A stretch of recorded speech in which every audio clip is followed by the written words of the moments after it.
എല്ലാവർക്കും യൂണിറ്റൈ ലേണിംഗിലേക്ക് സ്വാഗതം. ഇന്ന് നമ്മളിവിടെ ഡിസ്കസ് ചെയ്യാൻ പോകുന്നത് നമ്മുടെ ഫസ്റ്റ് ടൈം എക്സാമിന് വേണ്ടിയിട്ടുള്ള ഫിസിക്സിലെ പ്രധാനപ്പെട്ട ടോപ്പിക്കുകളും കഴിഞ്ഞ വർഷം ചോദിച്ചിട്ടുള്ള PYQ പാർട്ടുമാണ് ഡിസ്കസ് ചെയ്യുന്നത്. അപ്പോൾ ആ PYQ പാർട്ട് ഡിസ്കസ് ചെയ്യുന്ന സമയത്ത് നമ്മൾ ആ ക്വസ്റ്റ്യൻസ് ചോദിച്ചിരിക്കുന്ന ഫോക്കസ്ഡ് ആയിട്ടുള്ള ഏരിയയുമായി ബന്ധപ്പെട്ടുള്ള എല്ലാ ടോപ്പിക്കുകളും ഡിസ്കസ് ചെയ്യുന്നതാണ്. അപ്പോൾ ഏകദേശം ഒരു 18 ക്വസ്റ്റ്യൻസ് ആണ് നമ്മൾ ഡിസ്കസ് ചെയ്യാൻ പോവുക. അപ്പോൾ എല്ലാവരും കൃത്യമായി ഓരോ ക്വസ്റ്റ്യനിലും നമ്മൾ പറയുന്ന എക്സ്ട്രാ പോയിന്റുകൾ നോട്ട് ചെയ്ത് വെക്കുക. അതേപോലെ ഇക്വേഷൻസ് എങ്ങനെ അറ്റൻഡ് ചെയ്യാം എന്നുള്ളതൊക്കെ കൃത്യമായി നോട്ട് ചെയ്ത് വെക്കുക. അപ്പോൾ നമുക്ക് കഴിഞ്ഞ വർഷത്തെ PYQ ക്വസ്റ്റ്യൻസിൻ്റെ പാർട്ടിലോട്ടേക്ക് പോകാം. അപ്പോൾ എല്ലാവരും ശ്രദ്ധിക്കുക. നമ്മുടെ ഫസ്റ്റത്തെ ചോദ്യം നോക്കാം. സൂര്യപ്രകാശം ഒരു പ്രിസത്തിലൂടെ കടന്നു പോകുമ്പോൾ ലഭിക്കുന്ന സ്പെക്ട്രം ഒരു സ്ക്രീനിൽ രൂപപ്പെടുന്നതാണ് ചിത്രീകരിച്ചുള്ളത്. അപ്പോൾ ഒരു പ്രിസത്തിലൂടെ ലൈറ്റ് പാസ് ചെയ്യുന്ന സമയത്ത് ഇത് സ്ക്രീനിൽ കിട്ടുന്ന ലൈറ്റ് ഏതൊക്കെയാണ് എന്നുള്ളതിനെ റെപ്രസെൻ്റ് ചെയ്യുന്ന ചിത്രങ്ങളാണ് താഴെ കൊടുത്തുള്ളത്. അപ്പോൾ ഇവിടെ 4 പിക്ചർ കൊടുത്തിട്ടുണ്ട്. ഇതിൽ നിന്ന് കറക്റ്റ് ആയിട്ടുള്ള ഒരു ഓപ്ഷൻ തിരഞ്ഞെടുക്കാനാണ് ഒരു 1 വേർഡ് ക്വസ്റ്റ്യൻ ആണ് ചോദിച്ചുള്ളത്. അപ്പോൾ ഫസ്റ്റത്തെ ഓപ്ഷൻ കാണുമ്പോൾ തന്നെ നമ്മൾ പഠിച്ചിട്ടുള്ള ഒരു ചിത്രവുമായിട്ട് നമുക്ക് തോന്നും. പക്ഷേ ആക്ച്വലി നമുക്കറിയാം വേവ് ലെങ്ത്തിൻ്റെ ഓർഡറിനെ അനുസരിച്ചായിരിക്കും അവിടെ ഉണ്ടാകുന്ന ഡീവിയേഷൻ എന്ന് പറയുന്നത്. അപ്പോൾ നമ്മളിവിടെ നോക്കുന്ന സമയത്ത് റെഡും വയലറ്റും നമ്മുടെ ടെക്സ്റ്റ് ബുക്കിലൊക്കെ ചിത്രം കണ്ടിട്ട് നമുക്ക് തോന്നും ഫസ്റ്റത്തെ ഓപ്ഷനാണ് കറക്റ്റ് എന്ന്. എന്നാൽ നമുക്കറിയാം റെഡ് അഥവാ ചുവപ്പ് കളറിനാണ് ഏറ്റവും കൂടുതൽ അല്ലെങ്കിൽ ഏറ്റവും ലോങ്ങർ ആയിട്ടുള്ള വേവ് ലെങ്ത് ഉള്ളത്. അവയുടെ ലോങ്ങർ ആയിട്ടുള്ള വേവ് ലെങ്ത് കാരണം അവ വളരെ കുറച്ച് മാത്രമേ വ്യതിയാനം സംഭവിക്കുള്ളൂ അല്ലെങ്കിൽ ഡീവിയേഷൻ സംഭവിക്കുള്ളൂ എന്നുള്ളത് നമ്മൾ പഠിച്ചിട്ടുണ്ട്. അപ്പോൾ ഈ ഒരു ഫസ്റ്റത്തെ ഫിഗറിൽ നോക്കുകയാണെങ്കിൽ കൂടുതൽ ഡീവിയേഷൻ സംഭവിച്ചത്, കൂടുതൽ വ്യതിയാനം സംഭവിച്ചിരിക്കുന്നത് ആർക്കാണ്? റെഡിനാണ്. അതുകൊണ്ട് തന്നെ നമ്മുടെ ഓപ്ഷൻ എ എന്ന് പറയുന്നത് എന്താണ്? റോങ് ആണ് എന്നുള്ളത് ഓർമ്മയിലുണ്ടാണ്. അപ്പോൾ നമ്മുടെ ഓപ്ഷൻ എ റോങ് ആണ്. ഇനി നമുക്ക് രണ്ടാമത്തെ ബി ഓപ്ഷൻ നോക്കാം. നമ്മളെ ഇങ്ങനെ ഒരു പിക്ചർ വരുന്ന സമയത്ത് നമ്മുടെ ടെക്സ്റ്റ് ബുക്കിൽ റെഡും വയലറ്റ് കളറും മാത്രമാണ് റെപ്രസെൻ്റ് ചെയ്യുന്നതെങ്കിലും ഇവിടെ വിബ്ജിയോർ എന്ന് പറയുന്ന ഓർഡറിലായിരിക്കണം നമ്മുടെ കളർ അല്ലെങ്കിൽ നമ്മുടെ സ്പെക്ട്രം ഓഫ് ലൈറ്റിൻ്റെ സ്ക്രീനിലുള്ള പിക്ചർ എന്ന് പറയുന്നത്. അപ്പോൾ ഇവിടെ നമ്മൾ നോക്കുകയാണെങ്കിൽ ഇവിടെയും റോങ് ആയിട്ട് ഓപ്പോസിറ്റ് ആയിട്ടാണ് തന്നിട്ടുള്ളത്. അപ്പോൾ ഈ പിക്ചറും റോങ് ആൻസർ ആണ്. ഇനി നമുക്ക് സി ഓപ്ഷൻ നോക്കാം. നമ്മുടെ ടെക്സ്റ്റ് ബുക്കിലുള്ള നമുക്ക് എല്ലാവർക്കും കണ്ട് പരിചയമുള്ള ഒരു ചിത്രമാണ് ഇവിടെ കൊടുത്തുള്ളത്. അപ്പോൾ ഇവിടെ നോക്കുമ്പോൾ നമുക്ക് കാണാൻ സാധിക്കും ഏറ്റവും കുറഞ്ഞ വേവ് ലെങ്ത് ഉള്ള വയലറ്റ് കളറാണ് ഏറ്റവും കൂടുതൽ ഡീവിയേറ്റ് ചെയ്തിട്ടുള്ളത്. എന്നതുപോലെ തന്നെ ഏറ്റവും ലോങ്ങർ വേവ് ലെങ്ത് ആയിട്ടുള്ള ഏറ്റവും നീളം കൂടിയ വേവ് ലെങ്ത് ഉള്ള റെഡ് കളറ് കുറച്ച് മാത്രമേ പ്രിസത്തിലൂടെ പ്രകാശം കടന്നു പോയപ്പോൾ വ്യതിയാനം സംഭവിച്ചിട്ടുള്ളൂ. അതുകൊണ്ട് തന്നെ നമ്മുടെ ഓപ്ഷൻ സി ആണ് കറക്റ്റ് ആൻസർ. അപ്പോൾ ഇതെല്ലാവർക്കും അറിയാവുന്നതാണ്.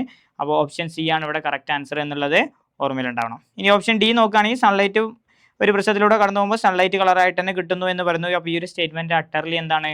റോങ് ആണ്. അപ്പോൾ നമ്മുടെ കറക്റ്റ് ആൻസർ എന്ന് പറയുന്നത് ഓപ്ഷൻ സി ആണ് എന്നുള്ളത് ഓർത്തുക. അപ്പോൾ ഇതേപോലത്തെ പിക്ചർ തന്നിട്ട് MCQ ടൈപ്പ് ക്വസ്റ്റ്യൻസ് ചോദിക്കും. അപ്പോൾ നമുക്ക് പെട്ടെന്ന് തന്നെ ഒരു കൺക്ലൂഷനിലേക്ക് പോകുന്നതിന് പകരം നമ്മൾ പഠിച്ച കാര്യങ്ങളുമായി ബന്ധപ്പെടുത്തിയതിന് ശേഷം മാത്രം നിങ്ങൾ ആൻസർ എഴുതുക. ഫസ്റ്റ് ചോദ്യം മനസ്സിലായെന്ന് വിചാരിക്കുന്നു. ഇവിടെ നമ്മുടെ ഡിസ്പേർഷൻ എന്ന് പറയുന്ന സയൻറ്റിഫിക് ഫിനോമിനനെ ബേസ് ചെയ്തിട്ടാണ് ചോദ്യം ചോദിച്ചിട്ടുള്ളത്. അതുകൊണ്ട് തന്നെ നിങ്ങൾ പഠിക്കുന്ന സമയത്ത് ഡിസ്പേർഷൻ എന്താണ് എന്നുള്ളത് കൃത്യമായിട്ട് പഠിക്കുക. ഇനി നമുക്ക് രണ്ടാമത്തെ ഒരു ക്വസ്റ്റ്യനിലോട്ടേക്ക് പോവാം. അപ്പോൾ ഇതേപോലുള്ള ക്വസ്റ്റ്യൻസ് വരുന്ന സമയത്ത് നമുക്കറിയാം സ്റ്റേറ്റ്മെൻറ്റ് റീസൺ പ്രസ്താവന കാരണം ബന്ധപ്പെട്ടുള്ള ക്വസ്റ്റ്യൻസ് ചോദിക്കുന്ന സമയത്ത് നമുക്ക് 4 ഓപ്ഷൻസ് വരും. ആ 4 ഓപ്ഷൻസും വളരെ ട്രിക്കി ആയിട്ടുള്ളതായിരിക്കും. അപ്പോൾ നമ്മൾ 4 ഓപ്ഷൻസും കൃത്യമായി വായിച്ചതിന് ശേഷം മാത്രമേ ഈ ഒരു ക്വസ്റ്റ്യൻ അറ്റൻഡ് ചെയ്യാൻ പാടുള്ളൂ. ഏറ്റവും ബെറ്റർ എന്ന് പറയുന്നത് നമ്മൾ ഈ MCQ ടൈപ്പ് ക്വസ്റ്റ്യൻസ് ഏറ്റവും ലാസ്റ്റ് ഡിസ്കസ് ചെയ്യുന്ന ഏറ്റവും ലാസ്റ്റ് എക്സാമിന് അറ്റൻഡ് ചെയ്യുന്നതായിരിക്കും. കാരണം ഒരുപാട് സമയം നമുക്ക് ഇതിൻ്റെ മുകളിൽ ചിലവഴിക്കേണ്ടി വരും എന്നുള്ളതുകൊണ്ടാണ്. അപ്പോൾ നമുക്ക് ഈ ഒരു ക്വസ്റ്റ്യൻ നോക്കാം. സ്റ്റേറ്റ്മെൻറ്റ് പറയുന്നു the speed of A wave through A medium depend on the characteristics of the medium എന്ന് പറഞ്ഞാൽ ഒരു മാധ്യമത്തിലൂടെയുള്ള തരംഗവേഗം മാധ്യമത്തിൻ്റെ സ്വഭാവ സവിശേഷതയെ ആശ്രയിച്ചിരിക്കുന്നു. അത് വളരെ കറക്റ്റ് ആയിട്ടുള്ള ഒരു സ്റ്റേറ്റ്മെൻ്റ് ആണ്. മീഡിയം അഥവാ മാധ്യമം മാറുന്നതിനനുസരിച്ച് നമ്മുടെ തരംഗവേഗം മാറാറുണ്ട്. അപ്പോൾ അതുകൊണ്ട് തന്നെ ആ ഒരു പ്രസ്താവന വളരെ കൃത്യമാണ്. അതുകൊണ്ട് തന്നെ അത് ശരിയാണ് എന്നുള്ളത് നമുക്ക് മനസ്സിലാക്കാം. ഇനി നമുക്ക് രണ്ടാമത്തെ നോക്കാം. കാരണം റീസൺ എന്താണെന്ന് പറയുന്നത് വെൻ സ്പീഡ് ഈസ് കോൺസ്റ്റന്റ് വേഗം സ്ഥിരമായിരിക്കുമ്പോൾ തരംഗത്തിൻ്റെ ആവൃത്തി തരംഗദൈർഘ്യത്തിന് വിപരീത അനുപാതത്തിലായിരിക്കും എന്ന് പറഞ്ഞാൽ ഫ്രീക്വൻസിയും അതുപോലെ വേവ് ലെങ്ത് തമ്മിൽ ഇൻവേഴ്സ്ലി പ്രൊപ്പോർഷണൽ ആയിരിക്കും. അപ്പോൾ നമ്മൾ ഓൾറെഡി പഠിച്ചിട്ടുള്ള ഒരു ഇക്വേഷനാണ് എഫ് ഇൻവേഴ്സ്ലി പ്രൊപ്പോർഷണൽ ടു 1/λ. അപ്പോൾ ഈ ഒരു റിലേഷനാണ് ഇവിടെ നമ്മുടെ റീസൺ അഥവാ കാരണം എന്ന് പറയുന്ന ഒരു കോൺസെപ്റ്റിൽ ചോദിച്ചിട്ടുള്ളത്. അപ്പോൾ ഇത് ശരിയാണ് എന്നുള്ളത് കൊണ്ട് തന്നെ ഇതിൽ നിന്ന് നമുക്ക് കൺക്ലൂഡ് ചെയ്യാൻ പറ്റും നമ്മുടെ സ്റ്റേറ്റ്മെൻറ്റും കറക്റ്റാണ്, അതേപോലെ റീസണും കറക്റ്റാണ് എന്നുള്ളത്. അപ്പോൾ നമുക്ക് സ്റ്റേറ്റ്മെൻറ്റും റീസണും കറക്റ്റാണ്. ഇനി നമുക്ക് താഴെ തന്നിരിക്കുന്ന 4 ഓപ്ഷൻസ് വായിച്ച് നോക്കാം. അതിൽ നിന്നൊന്നാണ് നമുക്ക് ആൻസർ ആയിട്ട് തിരഞ്ഞെടുക്കേണ്ടത്. അപ്പോൾ ഫസ്റ്റ് നോക്കാം. Statement and reason are correct. The reason explain the statement എന്ന് പറഞ്ഞു കഴിഞ്ഞാൽ പ്രസ്താവനയും കാരണവും ശരിയാണ്. കാരണം പ്രസ്താവനയെ അനുകൂലിക്കുന്നു എന്നുള്ള രീതിയിലാണ് കൊടുത്തിട്ടുള്ളത്. പക്ഷേ നമുക്ക് ജസ്റ്റ് ഒന്ന് റീഡ് ചെയ്യുമ്പോൾ തന്നെ മനസ്സിലാവും പ്രസ്താവനയും കാരണവും ശരിയാണെങ്കിലും രണ്ട് കോൺസെപ്റ്റ് ആണ് എന്നുള്ളത് നമുക്ക് കൃത്യമായിട്ട് മനസ്സിലാവും. അപ്പോൾ ഓപ്ഷൻ എ അല്ല എന്നുള്ളത് നമുക്ക് മനസ്സിലായി. ഓപ്ഷൻ എ റോങ് ആണ്. നമുക്കിനി ഓപ്ഷൻ ബി വായിച്ച് നോക്കാം. Statement and reason are correct, however reason does not explain the statement. ആ ഓപ്ഷൻ ആണ് നമ്മുടെ കറക്റ്റ്. കാരണം പ്രസ്താവനയും കാരണവും ശരിയാണ്, എന്നാൽ കാരണം പ്രസ്താവന എന്താക്കുന്നില്ല, വിശദീകരിക്കുന്നില്ല. അപ്പോൾ നമ്മുടെ ഓപ്ഷൻ ബി ആണ് കറക്റ്റ് ആൻസർ. ഇങ്ങനത്തെ ഒരു ക്വസ്റ്റ്യനിൽ നമുക്ക് ആൻസർ ഏർലി ടൈം തന്നെ കിട്ടിയാലും നമ്മൾ എപ്പോഴും സി ക്വസ്റ്റ്യനും അതുപോലെ ഡി ക്വസ്റ്റ്യനും നിർബന്ധമായിട്ടും വായിക്കണം. അപ്പോൾ ഇവിടെ സി പറയുന്ന സ്റ്റേറ്റ്മെന്റ് നോക്കാം. പ്രസ്താവനയും കാരണവും തെറ്റാണ്. അപ്പോൾ ആ ഓപ്ഷൻ തന്നെ തെറ്റാണ് എന്ന് നമുക്ക് മനസ്സിലാക്കാം. ഓപ്ഷൻ ഡി നോക്കാം. Statement is incorrect, reason is correct. അപ്പോൾ ഈ ഒരു ഓപ്ഷനും തെറ്റാണ്. അപ്പോൾ നമ്മുടെ ആൻസർ ബി ആണ് കറക്റ്റ് എന്നുള്ളത് നോക്കുക. അപ്പോൾ ബി ഓപ്ഷൻ മാർക്ക് ചെയ്യുക. അപ്പോൾ ഇതേപോലെയുള്ള ചോദ്യങ്ങൾ വരുമ്പോൾ കൃത്യമായി ക്വസ്റ്റ്യൻ വായിച്ചതിന് ശേഷം മാത്രം നിങ്ങൾ എന്ത് ചെയ്യുക, അറ്റൻഡ് ചെയ്യുക. നമ്മളിപ്പോൾ 2 1 വേർഡ് ക്വസ്റ്റ്യൻസ് ആണ് ഡിസ്കസ് ചെയ്തിട്ടുള്ളത്. നമുക്കിനി അടുത്തൊരു 2 1 വേർഡ് ക്വസ്റ്റ്യൻസിലേക്ക് പോകാം. അപ്പോൾ ഒരു ചോദ്യം നോക്കാം. In the figure L denotes A lens. ചിത്രത്തിൽ എൽ ഒരു ലെൻസിനെ സൂചിപ്പിക്കുന്നു എന്ന് പറഞ്ഞിട്ട് ചിത്രം തന്നിട്ടുണ്ട്. നമ്മുടെ സൗണ്ട് വേവ്സിൻ്റെ ചാപ്റ്ററിലാണെങ്കിലും അല്ലെങ്കിൽ ലെൻസസിൻ്റെ ചാപ്റ്റർ ആണെങ്കിലും ഫിസിക്സിൽ ഇതേപോലെ ചിത്രങ്ങൾ വരുന്ന സമയത്ത് നിർബന്ധമായും നിങ്ങളൊരു 10 to 30 സെക്കൻഡ്സ് നിങ്ങൾ ആ പിക്ചറിനെ ഒബ്സർവ് ചെയ്യാൻ വേണ്ടിയിട്ട് തന്നെ ചിലവഴിക്കണം എന്നുള്ളതാണ്. അപ്പോൾ നമുക്ക് ഇവിടെ പറഞ്ഞിട്ടുണ്ട് എൽ എന്ന് പറയുന്ന ഈ ഒരു പാർട്ട് എന്തിനെയാണ് റെപ്രസെൻറ്റ് ചെയ്യുന്നത്, ഒരു ലെൻസിനെയാണ് റെപ്രസെൻറ്റ് ചെയ്യുന്നത് എന്ന് പറഞ്ഞിട്ടുണ്ട്. അത് ഏത് ലെൻസാണ് നമുക്ക് പറഞ്ഞു തന്നിട്ടില്ല. പക്ഷേ ഇവിടെ നമുക്ക് ഒരു ഒബ്ജക്റ്റിൽ നിന്നുള്ള പ്രകാശം ആ ലെൻസിലൂടെ കടന്നു പോയിട്ട് വ്യതിയാനം സംഭവിച്ചത് അല്ലെങ്കിൽ റിഫ്രാക്ഷൻ സംഭവിച്ചത് വളരെ കൃത്യമായിട്ട് ഇവിടെ കാണിച്ചു തന്നിട്ടുണ്ട്. അപ്പോൾ നമുക്ക് ചോദ്യം നോക്കാം. What type of lens is indicated in the picture. ചിത്രത്തിൽ തന്നിരിക്കുന്നത് അല്ലെങ്കിൽ സൂചിപ്പിച്ചിരിക്കുന്നത് ഏത് ലെൻസിനെയാണ് എന്നുള്ളതാണ്. അപ്പോൾ നമ്മൾ ലെൻസിൻ്റെ കോൺവെക്സ് ലെൻസ് ആയിക്കോട്ടെ കോൺകേവ് ലെൻസ് ആയിക്കോട്ടെ, ഈ 2 ലെൻസിൻ്റെയും അവയുടെ സവിശേഷതകൾ പഠിച്ച സമയത്ത് നമ്മൾ പഠിച്ചതാണ്. ഒരു കോൺവെക്സ് ലെൻസ് ആണെങ്കിൽ അതിൻ്റെ പ്രത്യേകത അത് കൺവേർജിങ് ലെൻസ് ആയിരിക്കും. എന്നാൽ നമ്മൾ ഈ ഒരു ചിത്രം നോക്കുന്ന സമയത്ത് നമുക്ക് വളരെ കൃത്യമായിട്ട് കാണാൻ സാധിക്കും റിഫ്രാക്ഷൻ സംഭവിച്ചതിന് ശേഷം ഈ ലെൻസ് പോകുന്നത് വളരെ ഡീവിയേറ്റ് ചെയ്തിട്ട് ഡൈവേർജ്ഡ് ആയിട്ടാണ് പോകുന്നത്, അഥവാ വ്യതിയാനം സംഭവിച്ചിട്ട് ദിശ മാറിയിട്ടാണ് പോകുന്നത്. അപ്പോൾ ഇതിൽ നിന്ന് തന്നെ ഈ ഒരു പിക്ചറിൽ നിന്ന് തന്നെ നമുക്ക് മനസ്സിലാക്കാൻ പറ്റും ഇതൊരു ഡൈവേർജിങ് ലെൻസ് ആണ്. അപ്പം ഡൈവേർജിങ് ലെൻസ് എന്ന് പറയുന്നത് ആരുടെ പ്രോപ്പർട്ടിയാണ്, നമ്മുടെ കോൺകേവ് ലെൻസിൻ്റെ പ്രോപ്പർട്ടിയാണ്. അപ്പോൾ നമ്മുടെ റിഫ്രാക്ഷൻ്റെ ബേസിക് അറിയാവുന്ന ഒരാൾക്ക് വളരെ ഈസി ആയിട്ട് ഇത് ഏത് ലെൻസാണ് എന്നുള്ളത് കിട്ടും. അപ്പോൾ ഏതാണ് ഇത് ലെൻസ്, ഇത് നമ്മുടെ കോൺകേവ് ലെൻസ് ആണ് എന്നുള്ളത് മനസ്സിലാക്കുക. അപ്പം വളരെ സിമ്പിൾ ആയിട്ടുള്ളൊരു ക്വസ്റ്റ്യൻ ആയിരുന്നു. നമുക്കിനി 4ാമത്തെ ക്വസ്റ്റ്യനിലോട്ടേക്ക് കടന്നു പോകാം. അപ്പോൾ എപ്പോഴും എക്സാമിന് ഇങ്ങനത്തെ ഒരു ക്വസ്റ്റ്യൻ വരുമ്പോൾ നിങ്ങൾ ശ്രദ്ധിക്കേണ്ട ഒരു കാര്യം, നമുക്ക് ജസ്റ്റ് ഒരു ലൈൻ തന്നിട്ട് അത് ഏത് ലെൻസാണെന്ന് ചോദിക്കുമ്പോൾ അതിൻ്റെ ആൻസർ ഉണ്ടാവുക റിഫ്രാക്ഷൻ സംഭവിച്ചിട്ടുള്ള അതിൻ്റെ ഡീവിയേഷനെ ഡിപ്പെൻഡ് ചെയ്തിട്ടായിരിക്കും എന്നുള്ളത് ഓർമ്മയിലുണ്ടാവണം. ഇനി നമുക്ക് നെക്സ്റ്റ് ഒരു ക്വസ്റ്റ്യൻ നോക്കാം. ഒരു കോൺകേവ് ലെൻസ് യഥാർത്ഥവും തലകീഴായതും വസ്തുവിനേക്കാൾ വലുപ്പമുള്ളതുമായ പ്രതിബിംബം രൂപീകരിക്കുന്നു. നമുക്കറിയാം കോൺവെക്സ് ലെൻസ് പൊതുവെ യഥാർത്ഥവും തലകീഴായതും വസ്തുവിനേക്കാൾ വലുതായതും അഥവാ റിയൽ ഇൻവേർട്ടഡ് മാഗ്നിഫൈഡ് ഇമേജ് ആണ് പൊതുവെ ഫോം ചെയ്യാറുള്ളത്, ഒരു എക്സെപ്ഷണൽ കേസ് ഉണ്ടെങ്കിൽ കൂടി. അപ്പോൾ ആ ഒരു സ്റ്റേറ്റ്മെൻ്റ് ആണ് അവിടെ തന്നുള്ളത്. ഇത് സംബന്ധിച്ച് ചില പ്രസ്താവനകൾ താഴെ നൽകിയിരിക്കുന്നു. അപ്പോൾ ആ സ്റ്റേറ്റ്മെൻറ്റിൽ നിന്ന് ശരിയായ ഉത്തരം തിരഞ്ഞെടുത്ത് എഴുതാനാണ് നമ്മളോട് ചോദിച്ചുള്ളത്. അപ്പോൾ നമുക്ക് ഓരോരോ ക്വസ്റ്റ്യൻസ് നോക്കാം. അപ്പോൾ ഫസ്റ്റ് നോക്കാം. A convex lens is A diverging lens. Convex lens ഒരു വിഭജന ലെൻസ് ആണ് എന്നാണ് പറയുന്നത്. അപ്പോൾ നമ്മൾ തൊട്ടുമുമ്പ് പറഞ്ഞതാണ് കോൺകേവ് ലെൻസ് ആണ് എന്ത്, ഒരു വിഭജന ലെൻസ് ആയിട്ട് നമ്മൾ കാണുന്നത്. അപ്പോൾ അതുകൊണ്ട് തന്നെ നമ്മുടെ ഫസ്റ്റത്തെ ഓപ്ഷൻ റോങ് ആണ്. നമുക്ക് ശരിയായിട്ടുള്ള ഉത്തരം മാത്രം ഇതിന് തിരഞ്ഞെടുത്ത് എഴുതിയാൽ മതി. അപ്പോൾ കോൺവെക്സ് ലെൻസ് ഒരു കൺവെർജിങ് ലെൻസ് ആണ്. നമ്മുടെ ഓപ്ഷനിൽ എന്താണ് തന്നുള്ളത്, ഡൈവേർജിങ്. അപ്പോൾ ആ ഒരു ആൻസർ തെറ്റാന്നുള്ളത് മനസ്സിലാക്കുക. ഇനി നമുക്ക് 2ാമത്തെ ഓപ്ഷൻ നോക്കാം. The object is placed between the focus and lens. നമ്മൾ ഒബ്ജക്റ്റിനെ ഫോക്കസിനെയും നമ്മൾ വസ്തുവിനെ ഫോക്കസിൻ്റെയും ലെൻസിൻ്റെയും ഇടയിൽ വെക്കുമ്പോൾ നമുക്ക് റിയൽ ഇൻവേർട്ടഡ് മാഗ്നിഫൈഡ് ഇമേജ് കിട്ടുമോ? ഇല്ല, നമുക്ക് ഇമേജ് കിട്ടില്ല. അല്ലേ? കാരണം എന്താണ്, ഫോക്കസിൻ്റെയും ലെൻസിൻ്റെയും ഇടയിൽ വെക്കുമ്പോഴാണ് വിർച്വൽ ആയിട്ടുള്ള എറക്റ്റ് ആയിട്ടുള്ള മാഗ്നിഫൈഡ് ആയിട്ടുള്ള ഇമേജിനെ നമുക്ക് കിട്ടാറുള്ളത്. അപ്പോൾ നമുക്ക് തന്നിരിക്കുന്ന ക്വസ്റ്റ്യനിൽ ഈ ഒരു കോൺസെപ്റ്റിനെ അടിസ്ഥാനപ്പെടുത്തിയിട്ടാണ്, അഥവാ നമുക്ക് മലയാളത്തിലാണ് പറയുന്നതെങ്കിൽ നമുക്ക് മിഥ്യയായ അതേപോലെ മിഥ്യയായ നേരെ നിൽക്കുന്ന വസ്തുവിനേക്കാൾ വലുതായിട്ടുള്ള ഇമേജാണ് ഈ ഒരു പൊസിഷനിൽ വെച്ച് കഴിഞ്ഞാൽ നമുക്ക് കിട്ടുക. അതുകൊണ്ട് തന്നെ നമ്മുടെ ബി ഓപ്ഷനും എന്താണ്, റോങ് ആണ് എന്നുള്ളതാണ് നമ്മളിവിടെ മനസ്സിലാക്കേണ്ടത്. അപ്പോൾ നമ്മുടെ ബി ഓപ്ഷനും എന്താണ്, റോങ് ആണ്. അപ്പോൾ എ ഓപ്ഷൻ റോങ് ആണ്, ബി ഓപ്ഷനും റോങ് ആണ്. ഇനി നമുക്ക് സി ഓപ്ഷൻ നോക്കാം. The object is placed between the focus and 2F. ഫോക്കസിൻ്റെയും 2Fൻ്റെയും ഇടയിൽ വെക്കുമ്പോൾ നമുക്ക് യഥാർത്ഥവും തലകീഴായതും വസ്തുവിനേക്കാൾ വലുപ്പമുള്ളതുമായ ഒരു ഇമേജിന് കിട്ടുന്നു എന്നുള്ളതാണ് കോൺവെക്സ് ലെൻസിൻ്റെ പ്രോപ്പർട്ടി സവിശേഷത അടിസ്ഥാനപ്പെടുത്തി പറഞ്ഞത്. അത് ശരിയായിട്ടുള്ളൊരു തിയറിയാണ് പറഞ്ഞിട്ടുള്ളത്. അതുകൊണ്ട് തന്നെ നമ്മുടെ ഓപ്ഷൻ സി കറക്റ്റ് ആണ്. അപ്പോൾ നമുക്ക് റിയൽ ഇൻവേർട്ടഡ് മാഗ്നിഫൈഡ് ഇമേജ് ആണ് when the object is kept between F and 2F കിട്ടുക എന്നുള്ളതാണ് നമ്മളിപ്പോൾ ഡിസ്കസ് ചെയ്തിട്ടുള്ളത്. ഇനി നമുക്ക് ലാസ്റ്റത്തെ പോയിന്റ് നോക്കാം. The object is placed at the focus. ഫോക്കസിലാണ് നമ്മൾ ഒബ്ജക്റ്റിനെ വെക്കുന്നത് എങ്കിൽ നമുക്കറിയാം ഫോക്കസിൽ ഒബ്ജക്റ്റിനെ വെക്കുന്ന സമയത്ത് ഇൻഫിനിറ്റിയിലാണ് ഇമേജ് ഫോം ചെയ്യുന്നതെങ്കിലും ആ ഇമേജിൻ്റെ നാച്ചർ എന്ന് പറയുന്നത് എന്താണ്? റിയൽ ഇൻവേർട്ടഡ് മാഗ്നിഫൈഡ് ആണ്, അഥവാ യഥാർത്ഥം തലകീഴായതും വസ്തുവിനേക്കാൾ വലുപ്പമുള്ളതുമാണ്. അതുകൊണ്ട് തന്നെ നമ്മുടെ ഓപ്ഷൻ 4ഉം എന്ത് തന്നെയാണ്? കറക്റ്റ് ആണ് എന്നുള്ളത് മനസ്സിലാക്കുക. അപ്പോൾ ഇവിടെ നമ്മുടെ ഫസ്റ്റത്തെ ഓപ്ഷൻ തെറ്റായിരുന്നു, രണ്ടാമത്തെ ഓപ്ഷൻ തെറ്റായിരുന്നു, എന്നാൽ മൂന്നാമത്തെയും നാലാമത്തെയും ഓപ്ഷൻ കറക്റ്റ് ആണ്. അപ്പോൾ നമ്മൾ താഴെ തന്നിരിക്കുന്ന ഓപ്ഷൻ നോക്കുകയാണെങ്കിൽ ഓപ്ഷൻ ഡി ആണ് നമ്മുടെ കറക്റ്റ് ആൻസർ എന്ന് പറയുന്നത്.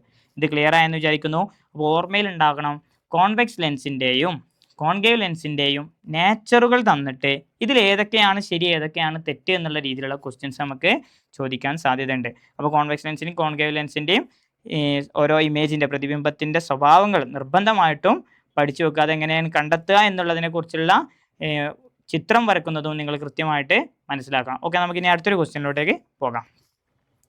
അപ്പോൾ ഇത് 5ാമത്തെ ക്വസ്റ്റ്യൻ ആണ്. ഇത് നമുക്കൊരു 2 മാർക്ക് ക്വസ്റ്റ്യൻസ് ആണ്, പക്ഷേ വളരെ സിമ്പിളാണ്. പക്ഷേ ഇതിൽ നമ്മൾ നിർബന്ധമായും അറിഞ്ഞിരിക്കേണ്ട ഇക്വേഷന് ആദ്യം നമ്മൾ ഒന്ന് ഡിസ്കസ് ചെയ്യാം. ഇവിടെ പറഞ്ഞിരിക്കുന്നത് A focal length of A lens is positive 20 centimetre എന്ന് തന്നിട്ടുണ്ട്. അഥവാ ഒരു ലെൻസിൻ്റെ ഫോക്കസ് ദൂരം എന്ന് പറയുന്നത് പോസിറ്റീവ് 20 സെൻറ്റിമീറ്റർ ആണ്. അപ്പോൾ ആദ്യ ചോദ്യം നോക്കാം, ഇത് ഏതുതരം ലെൻസാണ് എന്നാണ് ചോദിച്ചുള്ളത്.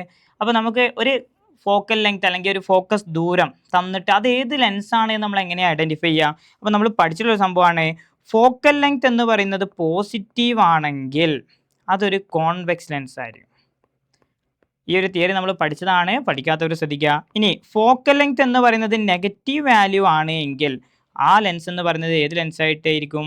കോൺകേവ് ലെൻസ് ആയിരിക്കും. അപ്പോൾ ഇത് അറിഞ്ഞു കഴിഞ്ഞാൽ വളരെ ഈസി ആയിട്ട് നമുക്ക് ഇവിടെ ഒരു മാർക്ക് കിട്ടും. ക്ലിയർ ആണോ? അപ്പോൾ ഇവിടെ നമുക്ക് തന്നിരിക്കുന്ന ഫോക്കസിൻ്റെ ദൂരത്തിലുള്ള ഈ ഒരു പോസിറ്റീവ് നമ്പർ കണ്ടു കഴിഞ്ഞാൽ തന്നെ നമുക്ക് മനസ്സിലാക്കാം ഇവിടെ തന്നിരിക്കുന്ന ലെൻസ് എന്ന് പറയുന്നത് ഒരു കോൺവെക്സ് ലെൻസ് ആണ്. അപ്പോൾ ഒരു മാർക്ക് കിട്ടി. ഇനി രണ്ടാമത്തെ ചോദ്യം നോക്കാം, what is the power of A lens? അപ്പോൾ ഈ ഒരു ക്വസ്റ്റ്യനാണ് ഞാൻ നേരത്തെ പറഞ്ഞത്, ഒരു ഇക്വേഷൻ അറിഞ്ഞാൽ മാത്രമേ, ഇക്വേഷൻ പഠിക്കാതെ പോയിട്ട് ഈ ഒരു ചോദ്യം നമുക്ക് അറ്റൻഡ് ചെയ്യാൻ കഴിയില്ല. എന്നാൽ ഇക്വേഷൻ വലിയ ഇക്വേഷനല്ല, വളരെ സിമ്പിൾ ആയിട്ടുള്ള ഒരു ഇക്വേഷനാണ്. P = 1/f എന്ന് പറയുന്ന സിമ്പിൾ ആയിട്ടുള്ള ഒരു ഇക്വേഷൻ. അപ്പോൾ ഇവിടെ നമുക്ക് ക്വസ്റ്റ്യനിൽ ഓൾറെഡി തന്നിട്ടുണ്ട് ഫോക്കൽ ലെങ്ത് എന്ന് പറയുന്നത് 20 സെൻറ്റിമീറ്റർ ആണ്. നമുക്ക് ഡയറക്റ്റ് സബ്സ്റ്റിറ്റ്യൂട്ട് ചെയ്താൽ മതി. പക്ഷേ പവർ കണ്ടുപിടിക്കുന്ന സമയത്ത് നമുക്ക് തന്നിരിക്കുന്ന ഫോക്കൽ ലെങ്ത് സെൻറ്റിമീറ്ററിലാണെങ്കിൽ, ഇവിടെ നോക്കൂ വാല്യൂ നമുക്ക് തന്നിരിക്കുന്ന സെൻറ്റിമീറ്ററിലാണ്. സെൻറ്റിമീറ്ററിലാണെങ്കിൽ ആ സെൻറ്റിമീറ്റർ നമ്മൾ ആദ്യം മീറ്ററിലോട്ടേക്ക് കൺവേർട്ട് ചെയ്യണം. മീറ്ററിലോട്ടേക്ക് കൺവേർട്ട് ചെയ്തതിന് ശേഷം മാത്രമേ നമുക്ക് ഈ കാണുന്ന ഇക്വേഷൻ യൂസ് ചെയ്യാൻ പാടുള്ളൂ. അപ്പോൾ നമ്മൾ അതിന് മീറ്ററിലോട്ടേക്ക് കൺവേർട്ട് ചെയ്യുകയാണെങ്കിൽ നമ്മുടെ വാല്യൂ 1/0.2 മീറ്റർ എന്നുള്ള രീതിയിലേക്ക് വരും. അപ്പോൾ P = 1/0.2 മീറ്റർ എന്ന് പറയുമ്പോൾ നമുക്ക് ആൻസർ എത്ര കിട്ടും? 5 ഡയോപ്റ്റർ എന്ന് കിട്ടും. നമ്മുടെ വാല്യൂ പോസിറ്റീവ് ആയിരിക്കും. അപ്പോൾ പോസിറ്റീവ് 5 ഡയോപ്റ്റർ എന്ന് പറയുന്നതാണ് പവർ. അപ്പോൾ ഇവിടെ ഞാൻ ലാസ്റ്റ് ഇട്ടിരിക്കുന്ന D എന്ന് പറയുന്നതാണ് ഡയോപ്റ്ററിനെ റെപ്രസെൻറ്റ് ചെയ്യുന്ന സിമ്പല്. ആ ഡയോപ്റ്റർ എന്ന് പറയുന്നത് നമ്മുടെ പവറിൻ്റെ SI യൂണിറ്റ് ആണ് എന്നുള്ളത് ഓർത്ത് വെക്കുക. അപ്പോൾ ഇവിടെ ശ്രദ്ധിക്കേണ്ട മറ്റു പ്രധാനപ്പെട്ട ഒരു കാര്യം ഞാൻ പറഞ്ഞുതരാം. ചില ആളുകൾക്ക് പവർ കണ്ടുപിടിക്കുന്ന സമയത്ത് P = 1/f എഫ് എന്ന് പറയുന്നത് സെൻറ്റിമീറ്ററിൽ തന്നു കഴിഞ്ഞാൽ അവർക്കത് മീറ്ററിലോട്ടേക്ക് കൺവേർട്ട് ചെയ്യുന്നത് വലിയ കൺഫ്യൂഷനാണ്. അപ്പം അങ്ങനെയുള്ള ആളുകൾ ശ്രദ്ധിക്കുക, ഈ ഇക്വേഷൻ P = 1/f എന്ന് പറയുന്ന ഇക്വേഷനാണ് നിങ്ങൾ യൂസ് ചെയ്യുന്നതെങ്കിൽ അവിടെ നിങ്ങളുടെ ഫോക്കൽ ലെങ്ത് എന്ന് പറയുന്നത് മീറ്ററിൽ തന്നെ ആയിരിക്കണം. ഇനി അല്ല എങ്കിൽ നിങ്ങൾക്ക് നേരെ സെൻറ്റിമീറ്റർ ഇട്ട് ചെയ്താൽ മതി എന്നുള്ള ഒരു തോന്നലുണ്ടെങ്കിൽ നിങ്ങൾ P = 1/f ഈ 1 എന്നുള്ളതിനെ 100 ആക്കിയത് ആ സമയത്ത് നിങ്ങൾക്ക് ഫോക്കൽ ലെങ്ത്തിൽ ഇവിടെ നിങ്ങൾക്ക് എന്ത് കൊടുക്കാം? സെൻറ്റിമീറ്റർ കൊടുക്കാം. അപ്പോൾ നമുക്ക് ഈ ഒരു ക്വസ്റ്റ്യൻ ജസ്റ്റ് ഒന്ന് ചെയ്ത് നോക്കാം. അപ്പോൾ P = 100/f ചെയ്താൽ മതി. ആ സമയത്ത് നിങ്ങൾക്ക് എന്താക്കാം? ക്വസ്റ്റ്യൻ തന്നതുപോലെ സെൻറ്റിമീറ്റർ അപ്ലൈ ചെയ്യാം. അപ്പോൾ നമുക്ക് ജസ്റ്റ് ഒന്ന് വാല്യൂസ് ചെയ്ത് നോക്കാം. അപ്പോൾ P = 100/f ആണ് ഞാൻ പറഞ്ഞു. ഇവിടെ നമുക്ക് എന്താക്കാം? സെൻറ്റിമീറ്റർ നേരെ ഡയറക്റ്റ് സബ്സ്റ്റിറ്റ്യൂട്ട് ചെയ്താൽ മതി. അപ്പോൾ നമ്മുടെ ക്വസ്റ്റ്യനിൽ 100/f എന്ന് പറയുമ്പോൾ 20 സെൻറ്റിമീറ്റർ നേരെ കൊടുത്തു. അപ്പോൾ 100/f എന്ന് പറഞ്ഞു കഴിഞ്ഞാൽ എത്രയാണ്? 5 തന്നെയാണ്. അപ്പോൾ നമുക്ക് ആൻസർ കിട്ടി 5 ഡയോപ്റ്റർ. അപ്പോൾ ഈ രീതിയിലും ചെയ്യാം. അപ്പോൾ സെൻറ്റിമീറ്ററിന് മീറ്ററിലേക്ക് കൺവേർട്ട് ചെയ്യാൻ അറിയാത്ത അല്ലെങ്കിൽ ബുദ്ധിമുട്ടുള്ള ആളുകൾ 100/f എന്ന് പറയുന്ന ഈ ഒരു ഇക്വേഷൻ യൂസ് ചെയ്ത് കഴിഞ്ഞാൽ നിങ്ങൾക്ക് ആൻസർ കിട്ടും. നിങ്ങൾ പവർ കണ്ടുപിടിച്ചോ, നിങ്ങൾ അതിൻ്റെ അവസാനം ഡയോപ്റ്റർ നിർബന്ധമായിട്ടും ഇടുക എന്നുള്ളത് ശ്രദ്ധിക്കുക. ഇനി നമുക്ക് നെക്സ്റ്റ് ഒരു ക്വസ്റ്റ്യനിലോട്ടേക്ക് പോകാം. അപ്പോൾ ഇവിടെ ഒരു ക്വസ്റ്റ്യൻ തന്നിട്ടുണ്ട്. നമ്മൾ ടെക്സ്റ്റ് ബുക്കിലൊക്കെ ഒരുപാട് സിമിലർ ആയിട്ടുള്ള ചിത്രങ്ങൾ കാണാറുണ്ട്. അപ്പോൾ ഇതിൽ സ്വാഭാവികമായിട്ടും ചോദിക്കുന്നത് ഒന്നില്ലെങ്കിൽ റെസണൻസ് എന്താണെന്നോ അല്ലെങ്കിൽ ഫോഴ്സ്ഡ് വൈബ്രേഷൻ എന്താണെന്നോ ആയിരിക്കും ഇവിടെ ചോദിക്കുക. അതായത് നമ്മുടെ പ്രണോദിത കമ്പൻ എന്താണെന്നുള്ളതൊക്കെ ആയിരിക്കും ചോദിക്കുക. അപ്പോൾ അത് എങ്ങനെ ഐഡൻറ്റിഫൈ ചെയ്യാന്നുള്ളത് നമുക്ക് പഠിക്കുന്നതിന് മുമ്പേ ഞാൻ തൊട്ടുമ്പോൾ പവറിൻ്റെ കേസ് പറഞ്ഞതുപോലെ നിർബന്ധമായിട്ടും നമ്മൾ അറിഞ്ഞിരിക്കേണ്ട ഒരു ഇക്വേഷൻ ഈ ഒരു പാർട്ടിൽ ഉണ്ട്. ആ ക്വസ്റ്റ്യൻ എന്ന് പറയുന്നത് ഇത്രയേ ഉള്ളൂ. ആ ഒരു കോൺസെപ്റ്റ് ശ്രദ്ധിക്കുക. L inversely proportional to 1/f എന്ന് പറയുന്ന ഈ ഒരു ഇക്വേഷൻ എന്ന് പറഞ്ഞാൽ എന്താണ്? നമ്മൾ പെൻഡുലം ഡിസ്കസ് ചെയ്ത സമയത്ത് length of the pendulum increase ചെയ്യുമ്പോൾ ഫ്രീക്വൻസി ഡിക്രീസ് ചെയ്യുമെന്ന് പറഞ്ഞിരുന്നു. അഥവാ ലെങ്ത് കൂടുന്ന സമയത്ത് എന്താവും? ഫ്രീക്വൻസി കുറയും. കാരണം അവയുടെ റിലേഷൻ എന്ന് പറയുന്നത് എന്താണ്? ഇൻവേഴ്സ്ലി പ്രൊപ്പോർഷണൽ ആണ്. അപ്പോൾ ഈ ഒരു കേസ് നമ്മൾ ഈ ഒരു കോൺസെപ്റ്റ് ഈ ഒരു ക്വസ്റ്റ്യൻ ഡിസ്കസ് ചെയ്യുമ്പോൾ നമ്മൾ അപ്ലൈ ചെയ്യുന്നുണ്ട്. അപ്പോൾ ഈ ഇക്വേഷൻ അറിയാത്തൊരു നിർബന്ധമായിട്ട് എഴുതിയേക്കുക. കഴിഞ്ഞ വർഷത്തെ ക്വസ്റ്റ്യൻ പേപ്പറിലും ഈ ഒരു പാറ്റേൺ കണ്ടിട്ടുണ്ട്. ഇനി വരാൻ പോകുന്ന ക്വസ്റ്റ്യൻ പേപ്പറിൽ നമുക്ക് അങ്ങനത്തെ ഒരു പാറ്റേൺ കാണാൻ സാധ്യതയുണ്ട്. അപ്പോൾ നമുക്ക് നോക്കാം. The figure shows 3 wires A, B, C of different lengths fixed to a wooden block. അപ്പോൾ 3 കമ്പികളുണ്ട് A, B, C എന്ന് പറയുന്നത്. അതിനെ നമ്മൾ എന്താക്കിയിട്ടുണ്ട്? ഒരു മരക്കഷ്ണത്തിലേക്ക് ഇതേപോലെ ഉറപ്പിച്ച് വെച്ചിട്ടുണ്ട്. അപ്പോൾ ഇനി ആദ്യത്തെ ചോദ്യം ഇതാണ്: കൂടുതൽ ആവൃത്തിയിൽ കമ്പനം ചെയ്യുന്നത് ഏത് കമ്പി കഷ്ണമാണ്? കാരണം എന്താണ് എന്ന് പറഞ്ഞു കഴിഞ്ഞാൽ ഈ A, B, C എന്ന് പറയുന്ന 3 എണ്ണത്തിൽ ഏതായിരിക്കും കൂടുതൽ സ്പീഡിൽ വൈബ്രേറ്റ് ചെയ്യുക അല്ലെങ്കിൽ ഓസിലേറ്റ് ചെയ്യുക എന്നുള്ളതാണ് ചോദിച്ചുള്ളത്. അപ്പോൾ നമ്മൾ പറഞ്ഞു ഇവിടെ ഫ്രീക്വൻസിനെയാണ് നമ്മുടെ ക്വസ്റ്റ്യൻ ചോദിക്കുന്നത്. ഫ്രീക്വൻസി അഥവാ ആവൃത്തി എങ്ങനെയാണ് കണ്ടുപിടിക്കുക എന്നാണ് ചോദിച്ചുള്ളത്. അത് കൂടുതൽ ഏതായിരിക്കും കുറവ് ഏതായിരിക്കും എന്നുള്ളത്. അതാണ് ഞാൻ നേരത്തെ പറയുന്നത്. നമ്മൾ ഇക്വേഷൻ പഠിച്ചിട്ടുണ്ടായിരുന്നു. L inversely proportional to 1/f എന്ന് പറഞ്ഞു കഴിഞ്ഞാൽ ഫ്രീക്വൻസി ഞങ്ങൾ ജസ്റ്റ് ഒന്ന് എഴുതിയേക്കുക. L inversely proportional to 1/f. അപ്പോൾ ഇവിടെ ഫ്രീക്വൻസി കൂടുതൽ ഏതിനാന്നുള്ളതാണ് നമ്മുടെ ചോദ്യം. അപ്പോൾ ഫ്രീക്വൻസി കൂടുതൽ ഏതിനായിരിക്കും? സ്വാഭാവികമായിട്ടും ലെങ്ത് ഏറ്റവും കുറവുള്ളതിന്. അപ്പോൾ ഇതിൽ നമുക്ക് മനസ്സിലാക്കാൻ പറ്റും ലെങ്ത് ഏറ്റവും കുറവുള്ളത് ആർക്കാണ്? സിക്കാണ്. നമ്മുടെ ആൻസർ എന്ന് പറയുന്നത് ഓപ്ഷൻ അല്ല, നമ്മുടെ ആൻസർ എന്ന് പറയുന്നത് ഈ കാണുന്ന സി വയറാണ് എന്നുള്ളത് ഓർമ്മയിലുണ്ടാവണം. അപ്പോൾ ഇവിടെ നമ്മൾ ആൻസർ കണ്ടെത്തിയത് എങ്ങനെയാണ്? L inversely proportional to 1/f എന്ന് പറയുന്ന തിയറിയുടെ ലോജിക്കിലാണ്. അപ്പോൾ ഫ്രീക്വൻസി കൂടുതൽ ചോദിച്ചു കഴിഞ്ഞാൽ ലെങ്ത് കുറവുള്ളതായിരിക്കും നമ്മുടെ ആൻസർ. ഇനി ഫ്രീക്വൻസി കുറവുള്ളതാണ് ചോദിക്കുന്നത് എങ്കിൽ സ്വാഭാവികമായിട്ടും ലെങ്ത് കൂടുതലുള്ളതായിരിക്കും നമ്മുടെ ആൻസർ. ആ ഒരു ലോജിക്കാണ് നമ്മൾ അവിടെ അപ്ലൈ ചെയ്യേണ്ടത്. അപ്പോൾ ഈ റിലേഷൻ ടൈപ്പ് ആയിട്ടുള്ള ഇക്വേഷൻസ് നിർബന്ധമായിട്ടും നിങ്ങൾ പഠിച്ചേക്കുക. അപ്പോൾ നമ്മുടെ ഒരു ഓപ്ഷൻ കഴിഞ്ഞു. ഇനി നമുക്ക് രണ്ടാമത്തെ നോക്കാം. അപ്പോൾ എപ്പോഴും ശ്രദ്ധിക്കേണ്ട കാര്യം, ഇതുപോലുള്ളൊരു ക്വസ്റ്റ്യൻസ് ഒക്കെ നമ്മൾ ചെയ്യുമ്പോൾ ക്വസ്റ്റ്യൻ നമ്മൾ വളരെ നീറ്റായിട്ട് അറ്റൻഡ് ചെയ്തിട്ടുണ്ടാവും. എന്നിട്ട് ഇപ്പോഴത്തെ 6ാമത്തെ ക്വസ്റ്റ്യൻ ഡിസ്കസ് ചെയ്യുന്നെങ്കിൽ നമ്മൾ ആ ഒരു ക്വസ്റ്റ്യൻ അറ്റൻഡ് ചെയ്തതിൻ്റെ ഒരു ഹാങ്ങിൽ നമ്മൾ എന്ത് ചെയ്യും? നെക്സ്റ്റ് ക്വസ്റ്റ്യനിലൂടെയൊക്കെ പെട്ടെന്ന് തന്നെ ജമ്പ് ചെയ്യും. അപ്പോൾ അങ്ങനെ ജമ്പ് ചെയ്യുന്നതിന് പകരം ബി ക്വസ്റ്റ്യനും സി ക്വസ്റ്റ്യനും ഉണ്ടോ എന്നുള്ളതും കൂടി നിങ്ങൾ കൃത്യമായിട്ട് ഉറപ്പുവരുത്തിയിട്ട് മാത്രം പോകുക. അപ്പോൾ നമുക്ക് രണ്ടാമത്തെ ബി ക്വസ്റ്റ്യൻ നോക്കാം. ബി എന്ന കമ്പി 100 കമ്പനങ്ങൾക്ക് ഒരു സമയം എടുക്കുന്നുണ്ട് എങ്കിൽ അതിൻ്റെ പീരീഡ് എത്രയായിരിക്കും? അപ്പോൾ ഇവിടെ ചോദ്യം എത്രയേ ഉള്ളൂ? ഒരു സെക്കൻഡിൽ 100 വൈബ്രേഷനാണ് അഥവാ 100 ഓസിലേഷനാണ് നമ്മുടെ വയർ ബി മൂവ് ചെയ്യുന്നത് എങ്കിൽ അതിൻ്റെ പീരീഡ് കണ്ടുപിടിക്കാനാണ് ചോദിച്ചുള്ളത്. അപ്പോൾ പീരീഡ് കണ്ടുപിടിക്കാൻ നമ്മൾ യൂസ് ചെയ്യുന്ന ഇക്വേഷനാണ് ടി, അഥവാ പീരീഡിനെ റെപ്രസെൻ്റ് ചെയ്യുന്ന സിമ്പിളാണ് ടി. അതിൻ്റെ യൂണിറ്റ് എന്ന് പറയുന്നത് സെക്കൻഡാണ്. അപ്പോൾ ടി ഈക്വൽ ടു എന്താണ്? Total time by number of oscillation, അഥവാ മുകളിലെ സമയവും താഴെ നമ്പർ ഓഫ് ഓസിലേഷൻ അല്ലെങ്കിൽ നമ്പർ ഓഫ് വൈബ്രേഷൻ എന്നുള്ള ഇക്വേഷനാണ്. അഥവാ കമ്പനത്തിൻ്റെ എണ്ണമാണ് നമ്മൾ താഴെ ഡിനോമിനേറ്റർ ആയിട്ട് കൊടുക്കുക. അപ്പോൾ ഈ ഒരു ഇക്വേഷൻ നമ്മൾ സബ്സ്റ്റിറ്റ്യൂട്ട് ചെയ്യുമ്പോൾ നമ്മുടെ ക്വസ്റ്റ്യനിൽ നമുക്ക് ടൈം എന്ന് പറയുന്നത് ഓൾറെഡി തന്നിട്ടുണ്ട്. ക്വസ്റ്റ്യനിൽ നമുക്ക് ടൈം തന്നിട്ടുണ്ട്. ടൈം എത്രയാണ്? അപ്പോൾ ഈ ഇക്വേഷൻ ഇങ്ങോട്ടേക്ക് എഴുതുകയാണെങ്കിൽ സമയം നമുക്ക് തന്നിട്ടുണ്ട് 1 സെക്കൻഡാണ്. ഇനി നമ്പർ ഓഫ് ഓസിലേഷൻ എന്ന് പറയുന്ന കോൺസെപ്റ്റ് നമുക്ക് ഇവിടെ തന്നിട്ടുണ്ട്. 100 കമ്പനങ്ങൾ എന്ന് തന്നിട്ടുണ്ട്, അഥവാ 100 വൈബ്രേഷൻ തന്നിട്ടുണ്ട്. അപ്പോൾ ആ 100 നമ്മളിവിടെ സബ്സ്റ്റിറ്റ്യൂട്ട് ചെയ്ത് കഴിഞ്ഞാൽ 1/100 എന്നുള്ള രീതിയിലേക്ക് നമ്മുടെ ആൻസർ മാറും. 1/100. അപ്പോൾ 1/100 ചെയ്ത് കഴിഞ്ഞാൽ നമുക്ക് ആൻസർ എത്ര കിട്ടും? 0.01 സെക്കൻഡ് എന്നുള്ള ആൻസർ കിട്ടും. അപ്പോൾ ഇങ്ങനത്തെ ക്വസ്റ്റ്യൻസ് ഒക്കെ വരുന്ന സമയത്ത് നമ്മൾ ആദ്യം ക്ലാസ് സ്റ്റാർട്ട് ചെയ്യുമ്പോൾ മുതൽ പഠിക്കുന്ന ഇക്വേഷനാണ് ഒന്ന് ടൈം പീരീഡിൻ്റെയും അതേപോലെ ഫ്രീക്വൻസിൻ്റെയും. അപ്പോൾ ഈ ഇക്വേഷനാണ് യൂസ് ചെയ്യുക എന്നുള്ളത് കൃത്യമായിട്ട് ക്വസ്റ്റ്യൻ വായിച്ചു കഴിഞ്ഞാൽ ഐഡിയ കിട്ടുള്ളൂ. അപ്പോൾ കൃത്യമായി ക്വസ്റ്റ്യൻസ് നിങ്ങൾ എന്ത് ചെയ്യുക? വായിക്കുക. ഇനി നമുക്ക് അടുത്തൊരു ക്വസ്റ്റ്യനിലോട്ടേക്ക് പോകാം. അപ്പോൾ ഇവിടെ നമ്മൾ 2 ചോദ്യവും ചെയ്ത് കഴിഞ്ഞു. ഇനി നമ്മൾ നെക്സ്റ്റ് ക്വസ്റ്റ്യനിലേക്ക് പോകാം. When volcanic eruptions and earthquakes occur, sometimes large-scale displacement of ocean water result in disaster. എന്ന് പറഞ്ഞാൽ അഗ്നിപർവ്വതവും സ്ഫോടനവും ഭൂകമ്പം മുതലായവ സംഭവിക്കുമ്പോൾ കടലിലെ ജലത്തിന് വൻതോതിൽ സ്ഥാനചലനം സംഭവിക്കുന്നതിൻ്റെ ഫലമായി ചില അവസരങ്ങളിൽ ദുരന്തങ്ങൾ ഉണ്ടാവാറുണ്ട്. എന്ന് പറഞ്ഞു കഴിഞ്ഞാൽ വലിയ തിരമാലകളെ എന്ത് പേര് പറഞ്ഞു ചോദിക്കുന്നു എന്നുള്ളതാണ് നമ്മുടെ ആദ്യത്തെ ചോദ്യം. By what name are the resulting ocean waves known? ഇതിൻ്റെ ഫലമായി ഉണ്ടാകുന്ന തിരമാലകൾ എന്ത് പേരിൽ അറിയപ്പെടുന്നു? ഈ ഒരു ക്വസ്റ്റ്യനൊക്കെ എല്ലാ കുട്ടികൾക്കും ആൻസർ അറിയുന്നതാണ്. പക്ഷെ നമ്മൾ ക്വസ്റ്റ്യൻ വായിക്കാത്തത് കാരണം നമുക്ക് ആൻസറിലേക്ക് എത്താൻ പറ്റില്ല. അപ്പോൾ ഇതിൻ്റെ ആൻസർ നമുക്ക് എല്ലാവർക്കും അറിയാം.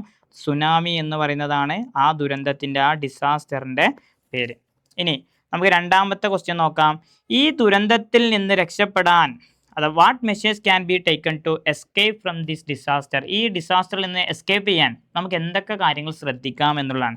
അപ്പോൾ എല്ലാവരും ഈ പറയുന്ന ഒരു കാര്യം ശ്രദ്ധിക്കുക. നമ്മുടെ ഫസ്റ്റത്തെ ചാപ്റ്ററിലെ ലാസ്റ്റത്തെ ടോപ്പിക്കാണ് ഈ സുനാമി വന്നു കഴിഞ്ഞാൽ എങ്ങനെ രക്ഷപ്പെടാം എന്നുള്ളതിനെ കുറിച്ച് ഡിസ്കസ് ചെയ്യുന്ന ഒരു പോർഷൻ. എന്നതുപോലെ തന്നെ നമ്മുടെ രണ്ടാമത്തെ ലെൻസസ് ചാപ്റ്ററിലെ ഒരു ലാസ്റ്റ് പോർഷനാണ് ലൈറ്റ് പൊല്യൂഷൻ എന്ന് പറയുന്നത്. അപ്പോൾ നമ്മൾ ഏതൊരു ക്വസ്റ്റ്യൻ പേപ്പർ എടുത്ത് നോക്കുകയാണെങ്കിൽ ഇപ്പോൾ ഫസ്റ്റ് ടൈമത്തെ ആണെങ്കിലും സെക്കൻഡ് ടൈമത്തെ ആണെങ്കിലും തേർഡ് ടൈമത്തെ ആണെങ്കിലും ഒക്കെ തന്നെയും അഥവാ ഫൈനൽ ടൈമത്തെ ആണെങ്കിൽ പോലും അതിലൊക്കെ തന്നെയും ഇതേപോലെ ഒരു തിയറി ബേസ് ചെയ്തിട്ടുള്ള ക്വസ്റ്റ്യൻ പാർട്ടിന് എപ്പോഴും ക്വസ്റ്റ്യൻസ് ചോദിക്കാറുണ്ട്. അതുകൊണ്ട് നിർബന്ധമായിട്ടും നിങ്ങൾ ഫസ്റ്റ് ചാപ്റ്ററിലെ ലാസ്റ്റ് പോർഷനായിട്ടുള്ള സുനാമിയുമായി ബന്ധപ്പെട്ടുള്ള ഭാഗം നല്ല രീതിയിൽ പഠിക്കുക. എന്നതുപോലെ തന്നെ രണ്ടാമത്തെ പാഠത്തിലെ ലൈറ്റ് പൊല്യൂഷൻ പാർട്ടും വളരെ കൃത്യമായിട്ട് പഠിക്കുക. കാരണം അതിലേതെങ്കിലും ഒരു ക്വസ്റ്റ്യൻ എന്തായാലും ചോദിക്കുന്നതാണ്. ഇനി നമുക്ക് ഇതിലെ രണ്ടാമത്തെ ചോദ്യത്തിൻ്റെ ഉത്തരം നോക്കാം. സുനാമി വന്നു കഴിഞ്ഞാൽ എങ്ങനെ രക്ഷപ്പെടാന്നുള്ളതാണ്. അപ്പോൾ ആദ്യത്തെ ഒരു ആൻസർ എന്ന് പറയുന്നത് ഉയരങ്ങളിലേക്ക് മൂവ് ചെയ്യുക എന്നുള്ളതാണ്. അപ്പോൾ മൂവ് ടു ഹയർ റീജിയൻസ്. അപ്പോൾ ഞാൻ ജസ്റ്റ് ഇവിടെ നിന്ന് എഴുതാം, മൂവ് ടു ഹയർ റീജിയൻസ്. അപ്പോൾ ഉയരങ്ങളിലേക്ക് പോവുക, ഹയർ റീജിയൻസിലോട്ടേക്ക് ഷിഫ്റ്റ് ചെയ്യാം, ഇനി അടുത്തത് ഒന്നാണ് ലിസൺ ടു ഗവൺമെൻറ് ഒഫീഷ്യൽസ് എന്നുള്ളതാണ്. അതായത് നമ്മുടെ ഗവൺമെൻറ് ഒഫീഷ്യൽസ് സ്വാഭാവികമായിട്ട് എന്തെങ്കിലും ഒരു ദുരന്ത സാധ്യതകളൊക്കെ കാണുകയാണെങ്കിൽ അപ്പോൾ തന്നെ നമുക്ക് ഒരുപാട് ഇൻസ്ട്രക്ഷൻസും കാര്യങ്ങളും തരും. നമ്മളത് ഫോളോ ചെയ്യുക എന്നുള്ളതാണ് ഏറ്റവും പ്രധാനപ്പെട്ട രണ്ടാമത്തെ മെഷർമെൻറ്റ് നമുക്ക് എടുക്കാൻ സാധിക്കുന്നത്. അപ്പോൾ ഇവിടെ ഇത് ലിസൺ ടു ഒഫീഷ്യൽസ് അഥവാ അധികാരികൾ പറയുന്നത് അനുസരിക്കുക എന്നുള്ളത്, ലിസൺ ടു ഒഫീഷ്യൽസ്. പിന്നെ അടുത്തതാണ് നമ്മളെ കോസ്റ്റൽ ഏരിയകളിലൂടെയുള്ള യാത്രകളൊക്കെ ഒഴിവാക്കുക എന്നുള്ളത്. അതായത് വെള്ളം കയറാൻ സാധ്യതയുള്ള സ്ഥലങ്ങളിൽ നിന്നൊക്കെ എന്താക്കുക, മാറി നിൽക്കുക എന്നുള്ള പോയിന്റ്. അപ്പോൾ അത് നമുക്ക് ജനറൽ ആയിട്ടുള്ള സബ്ജക്റ്റീവ് ആയിട്ടുള്ള ക്വസ്റ്റ്യൻ ആയതുകൊണ്ട് തന്നെ നമുക്ക് വളരെ ഒരു കോൺഫിഡൻസോട് കൂടി നമുക്കറിയാവുന്ന കാര്യങ്ങളൊക്കെ എഴുതി വെച്ച് കഴിഞ്ഞാൽ നല്ല മാർക്ക് കിട്ടേണ്ടതാണ്. ഇനി നമുക്ക് അടുത്തൊരു ക്വസ്റ്റ്യനിലോട്ടേക്ക് പോകാം.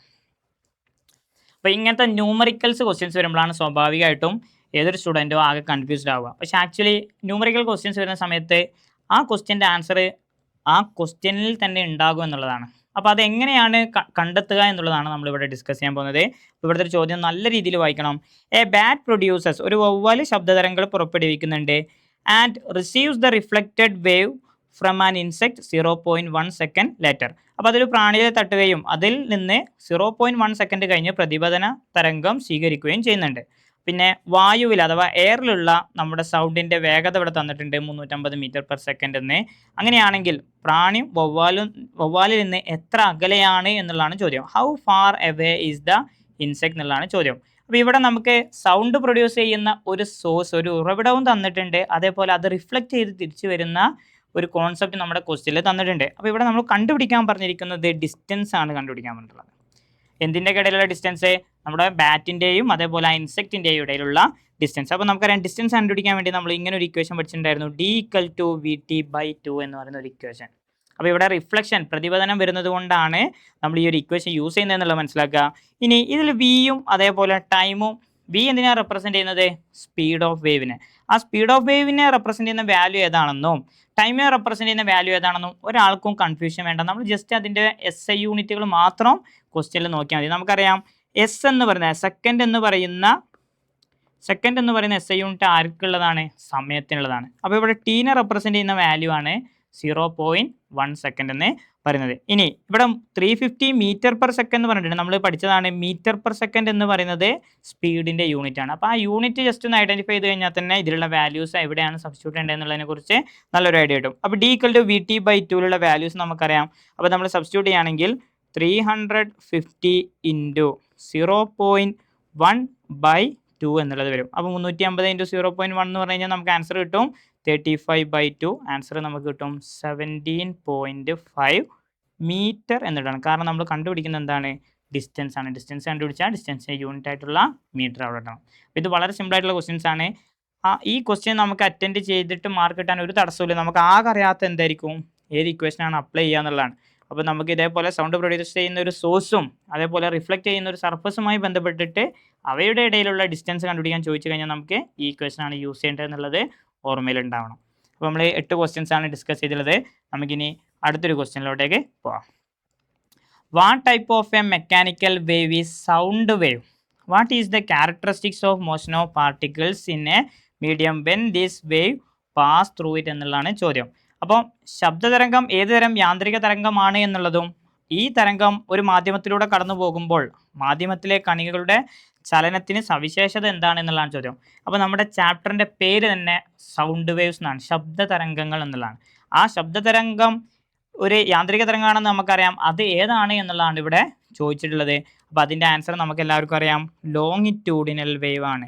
അപ്പോൾ ലോങ്ങിറ്റ്യൂഡിനൽ വേവ് എന്നുള്ളത് ആണ് നമ്മുടെ ആൻസർ. ഒരു വൺ വേർഡ് ആണ് ലോങ്ങിറ്റ്യൂഡിനൽ വേവ്. അപ്പോൾ കംപ്രഷനും റെയർഫാക്ഷനുമായിട്ട് ഫോം ചെയ്യുന്ന വേവ് ആണ് നമ്മുടെ ലോങ്ങിറ്റ്യൂഡിനൽ വേവ്. ഇനി എക്സാമിന് ക്വസ്റ്റ്യൻ ചോദിക്കുകയാണ് ലൈറ്റ് വേവ്. അപ്പോൾ ലൈറ്റ് വേവ് ആണ് ചോദിക്കുന്നതെങ്കിൽ നിങ്ങളുടെ മൈൻഡിൽ ഓർമ്മ ഉണ്ടാവണം, ലോങ്ങിറ്റ്യൂഡിനൽ വേവ് ആയിട്ടല്ല ലൈറ്റ് വേവ് മൂവ് ചെയ്യുക. അതെങ്ങനെയാണ് മൂവ് ചെയ്യുക? ട്രാൻസ്വേഴ്സ് ആയിട്ടായിരിക്കും. അപ്പോൾ ലൈറ്റ് ആണ് ചോദിക്കുന്നതെങ്കിൽ ട്രാൻസ്വേഴ്സും, എന്നാൽ സൗണ്ട് ആണ് ചോദിക്കുന്നതെങ്കിൽ ലോങ്ങിറ്റ്യൂഡിനലും ആയിരിക്കും എന്നുള്ളത് ഓർമ്മയിലുണ്ടാവണം. ഇനി ഇതിൻ്റെ ബാക്കി ഒരു സബ് പാർട്ട് ക്വസ്റ്റ്യൻ നോക്കാം. ഈ തരംഗം ഒരു മാധ്യമത്തിലൂടെ കടന്നു പോകുമ്പോൾ മാധ്യമത്തിലെ കണികകളുടെ ചലനത്തിൻ്റെ സവിശേഷത എന്തായിരിക്കും എന്നുള്ളത്. അപ്പോൾ നമുക്കറിയാം അത് പാരലൽ, സമാന്തരമായിട്ടാണ് മൂവ് ചെയ്യുക. അപ്പോൾ സമാന്തരമായിട്ടായിരിക്കും ആ മാധ്യമത്തിലുള്ള കണികകളുടെ ചലനം അഥവാ മോഷൻ ഉണ്ടാകുക എന്നുള്ളതാണ് ഇവിടുത്തെ രണ്ടാമത്തെ പാർട്ടിൻ്റെ ആൻസർ. അപ്പോൾ ആൻസർ എന്ന് പറയുന്നത് ലോങ്ങിറ്റ്യൂഡിനൽ വേവും അവയുടെ മൂവ്മെൻറ്റ് ചോദിച്ചു കഴിഞ്ഞാൽ പാരലൽ, സമാന്തരമായിട്ടുള്ള മൂവ്മെൻ്റ് ആയിരിക്കും ഉണ്ടാവുക. ഇനി നമുക്ക് വേറൊരു ക്വസ്റ്റ്യനും കൂടി ഡിസ്കസ് ചെയ്യാം. നമ്മുടെ 10ാമത്തെ ക്വസ്റ്റ്യനാണ്. നമ്മുടെ ടെക്സ്റ്റ് ബുക്കിൽ നമ്മൾ കണ്ട ഫെമിലിയർ ആയിട്ടുള്ള ഒരു ചിത്രമാണ് ഇവിടെ തന്നിട്ടുള്ളത്. ഇതിലുള്ള ക്വസ്റ്റ്യൻസ് എന്തൊക്കെയാണ് എന്നുള്ളത് നമുക്ക് നോക്കാം. ഒരു ട്രഫിലെ ജലത്തിൽ ചരിച്ചു വെച്ചിരിക്കുന്ന സമതല ദർപ്പണത്തിൽ സൂര്യപ്രകാശം പതിപ്പിച്ച് സ്പെക്ട്രം നിർമ്മിക്കുന്നതാണ് ചിത്രത്തിൽ സൂചിപ്പിച്ചിരിക്കുന്നത്. അപ്പോൾ ഒരു പ്ലെയിൻ മിറർ ചരിച്ച് ഇൻക്ലൈൻഡ് ആയിട്ട് ഒരു ട്രഫിൽ വെച്ചിട്ട് നമ്മളൊരു സ്പെക്ട്രം, സൺലൈറ്റ് ഫാൾ ചെയ്തിട്ട് ഒരു സ്പെക്ട്രം വെച്ചുള്ളൊരു ചിത്രമാണ് നമുക്ക് ഇവിടെ താഴെ കൊടുത്തുള്ളത്. അപ്പോൾ ഇതിലുള്ള ചോദ്യങ്ങൾ ശ്രദ്ധിക്കാം. What is the reason for sunlight splitting up into component colour? അപ്പോൾ ഒരു സൺലൈറ്റ് ഇതേപോലെ വിബ്ജിയോർ കളർ, വിബ്ജിയോർ എന്ന് പറയുന്നതാണല്ലോ നമ്മുടെ സ്പെക്ട്രം. അപ്പോൾ ഈ വിബ്ജിയോറായി മാറുന്നതിൻ്റെ പുറകിലുള്ള റീസൺ എന്താണെന്നുള്ളതാണ് ചോദിച്ചുള്ളത്. അപ്പോൾ അതിൻ്റെ റീസൺ നമുക്കറിയാം. ഇവിടെ നടക്കുന്ന സയൻറ്റിഫിക് ഫിനോമിന എന്ന് പറയുന്നത് എന്താണ്? ഡിസ്പേഷൻ എന്ന് പറയുന്ന സംഭവമാണ് ഇവിടെ നടക്കുന്നത്. ഡിസ്പേഷൻ നടക്കുന്നതിന് കാരണം എന്താണ്? റിഫ്രാക്ഷൻ ആണ്. റിഫ്രാക്ഷൻ നടക്കുന്നതിന് കാരണം എന്താണ്? ഒരു മീഡിയത്തിൽ നിന്ന് അടുത്തൊരു മീഡിയത്തിലേക്ക് ലൈറ്റ് എൻ്റർ ചെയ്യുന്നത് കൊണ്ടാണ്. അപ്പോൾ ഇവിടെ നമുക്ക് ഡിസ്പേഷനും നടക്കുന്നത് കൊണ്ടാണ്, റിഫ്രാക്ഷൻ ആണ് എന്നുള്ള രീതിയിലാണ് ആൻസർ എഴുതേണ്ടത്. ഇനി രണ്ടാമത്തെ ചോദ്യം നോക്കാം. Which are the phenomena of light that the ray of light falling undergoes? എന്ന് പറഞ്ഞാൽ ജലത്തിലേക്ക് ചെരിഞ്ഞു പതിക്കുന്ന സൂര്യപ്രകാശം ഏതെല്ലാം പ്രകാശ പ്രതിഭാസങ്ങൾക്ക് വിധേയമാകുന്നു? ഈ ഒരു ക്വസ്റ്റ്യൻ കഴിഞ്ഞ എക്സാമിന് ചോദിച്ചിട്ടുണ്ട്. അതേപോലെ നമ്മുടെ മോഡൽ ടൈമിലൊക്കെ എല്ലാ ക്വസ്റ്റ്യൻ ബാങ്കിലും കണ്ടിട്ടുള്ള ഒരു ചോദ്യമാണ്. അപ്പോൾ ഇവിടെ നടക്കുന്നത് വളരെ കൃത്യമായിട്ട് നമുക്ക് പഠിക്കാൻ ഒരു കോഡ് പറഞ്ഞുതരാം. ജസ്റ്റ് നിങ്ങൾ D2RT എന്ന് പഠിക്കുക. D2RT എന്ന് പറഞ്ഞു കഴിഞ്ഞാൽ ഡി റെപ്രസെൻ്റ് ചെയ്യുന്നത് ഒരു ഡിസ്പേഷൻ നടക്കുന്നു എന്നുള്ളതാണ്. ഡി റെപ്രസെൻ്റ് ചെയ്യുന്നത് ഒരു ഡിസ്പേഷൻ. എന്നാൽ എത്ര വട്ടം റിഫ്രാക്ഷൻ നടക്കുന്നുണ്ട്? 2 തവണ. അപ്പോൾ D2RT എന്ന് പഠിച്ചു കഴിഞ്ഞാൽ നമുക്ക് വളരെ ഈസി ആയിട്ട് അതിൻ്റെ സയൻറ്റിഫിക് ഫിനോമിനൻസ് എഴുതാൻ പറ്റും. അപ്പോൾ ഡി റെപ്രസെൻ്റ് ചെയ്യുന്നത് ഡിസ്പേഷൻ, 2R റെപ്രസെൻ്റ് ചെയ്യുന്നത് 2 വട്ടം റിഫ്രാക്ഷൻ നടക്കുന്നു എന്നുള്ളതാണ്. ഇനി T റെപ്രസെൻ്റ് ചെയ്യുന്നത് ടോട്ടൽ ഇൻറ്റേർണൽ റിഫ്ലക്ഷൻ, അഥവാ പൂർണ്ണമായിട്ടും എന്ത് ചെയ്യുന്നു? ഇൻറ്റേർണലി അത് റിഫ്ലക്റ്റ് ചെയ്യുന്നു, അഥവാ പ്രതിബിംബം ക്രിയേറ്റ് ചെയ്യുന്നു എന്നുള്ളതാണ്. അപ്പോൾ ആ ഒരു 3 കോൺസെപ്റ്റാണ് നമുക്കവിടെ എഴുതി വെക്കേണ്ടത്. അപ്പോൾ നമ്മുടെ ഫസ്റ്റ് ചോദ്യത്തിൻ്റെ ആൻസർ ഡിസ്പേഷൻ എന്നുള്ള രീതിയിൽ എഴുതുക. രണ്ടാമത്തെ ചോദ്യത്തിൻ്റെ ആൻസർ ഒരു ഡിസ്പേഷൻ, 2 റിഫ്രാക്ഷൻ, ഒരു ടോട്ടൽ ഇൻറ്റേർണൽ റിഫ്ലക്ഷൻ എന്നുള്ളതാണ്. അപ്പോൾ നമ്മൾ 10 ക്വസ്റ്റ്യൻസ് ഇതുവരെ ഡിസ്കസ് ചെയ്ത് കഴിഞ്ഞു. ഇനി നെക്സ്റ്റ് പാർട്ടിൽ നമ്മൾ അടുത്ത ഒരു 8 ക്വസ്റ്റ്യൻസ് 4 മാർക്സിൻ്റെ ഒക്കെ വരുന്ന ഒരു 8 ക്വസ്റ്റ്യൻസ് കൂടി ഡിസ്കസ് ചെയ്യും. അപ്പോൾ ഇതിന് ശേഷം ഇത് മുഴുവൻ കണ്ടതിന് ശേഷം നിങ്ങൾ അടുത്ത വീഡിയോക്ക് വേണ്ടിയിട്ട് വെയിറ്റ് ചെയ്യുക. ആ വീഡിയോ മുഴുവൻ കംപ്ലീറ്റ് ചെയ്തതിന് ശേഷം മാത്രം എക്സാമിന് ബാക്കി കാര്യങ്ങളൊക്കെ പഠിക്കുക എന്നുള്ളതാണ്. അപ്പോൾ ഈ ഇതുവരെ അടുത്തുള്ള ടോപ്പിക്കൊക്കെ മനസ്സിലായെന്ന് വിചാരിക്കുന്നു. ഈ ക്വസ്റ്റ്യൻസ് ഒക്കെ മനസ്സിലായെന്ന് വിചാരിക്കുന്നു. നിങ്ങൾ ശ്രദ്ധിക്കേണ്ട ഒരു കാര്യം, നമ്മൾ ഒരു ഇക്വേഷൻസും കാര്യങ്ങളൊക്കെ പഠിച്ചതിന് ശേഷം മാത്രം ഇതേപോലെയുള്ള എക്സാം ഓറിയൻറ്റഡ് ആയിട്ടുള്ള ക്വസ്റ്റ്യൻസ് ചെയ്താലേ നമുക്കൊരു ഐഡിയ കിട്ടുള്ളൂ. അപ്പോൾ നിങ്ങൾ ഇക്വേഷൻസ് പഠിക്കുന്നുണ്ട് എന്നുള്ളത് ഉറപ്പുവരുത്തുക. അതേപോലെ എല്ലാ റിലേഷൻസും ഇന്ന് നമ്മൾ പഠിച്ചിട്ടുള്ള റിലേഷൻസിൽ ഒന്നാണ് L inversely proportional to F എന്ന് പറയുന്നത് ഫ്രീക്വൻസി. അപ്പോൾ ഈ ഒരു റിലേഷൻ നിർബന്ധമായി പഠിക്കണം. എന്നതുപോലെ frequency inversely proportional to lambda എന്ന് നമ്മൾ പഠിച്ചിട്ടുണ്ട് സ്പീഡ് കോൺസ്റ്റൻ്റ് ആകുമ്പോൾ. അപ്പോൾ ഇതേപോലുള്ള റിലേഷൻ ക്വസ്റ്റ്യൻസ് നിർബന്ധമായിട്ടും ഐഡൻറ്റിഫൈ ചെയ്ത് വെക്കെങ്കിൽ മാത്രമേ നമുക്ക് പല ചോദ്യങ്ങൾക്ക് ഉത്തരം എഴുതാൻ സാധിക്കുള്ളൂ. അപ്പോൾ ഓക്കെ, നമുക്കിനി അടുത്തൊരു വീഡിയോയിൽ കാണാം. Okay, thank you.